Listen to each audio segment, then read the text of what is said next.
Okay? She is hungry, and she's constantly going, can I listen in? Can I listen in? Can I listen in? And that's what you guys got to do. Can you listen in? Can you listen in? Can you listen in? Very important.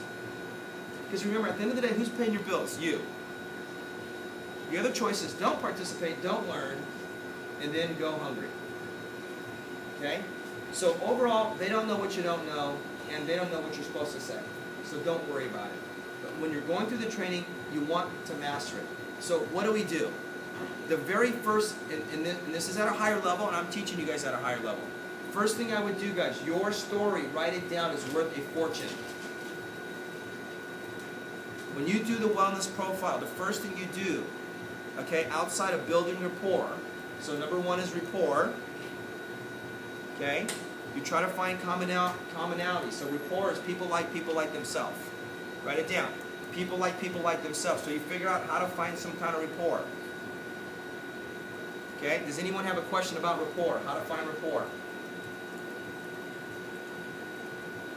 Is it stuff that they like to do, or the fact that they have kids or family? Like, yeah, exactly. Me too. Yeah. Me too. For example, someone goes, "Hey, I live in Costa Mesa." I go, "Great, I live in Orange County too." If I live in Costa Mesa, I go, "I live in Costa Mesa too." Someone goes, "I have kids." I go, "I have kids too." Does that make sense? Someone goes, "You know what? I only graduated from high school." I said, "Me too."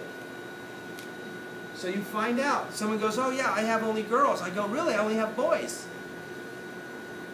So you find out.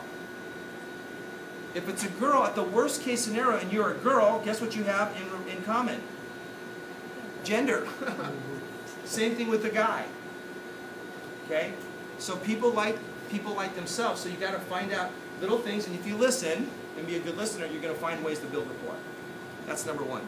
Number two, who knows what number two is after rapport that I've taught you guys? Okay, write it down. No, good try. Write it down. You guys have got to get this. No, I'm glad you spoke up though. You guys have got to get this. Okay, it's called identity.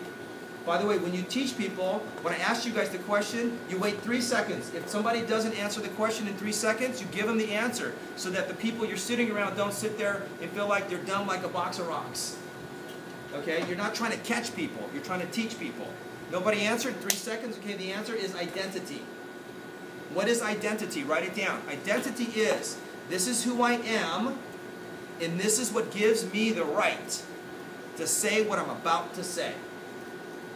So, my story, which ironically is not as powerful as many of your stories, because I have a weight gain story versus a weight loss story, is I tell them, I've been on the product for almost 20 years.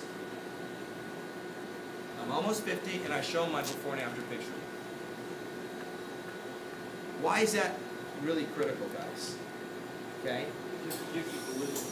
It gives me, it validates, number one, the product. It builds my identity like, hey, I know what I'm talking about. Okay? People connect mostly through two things. Okay? I taught you guys this. Two things people connect via mostly. What are the two things? Pain number and pleasure. One, pain. Pain. That's right.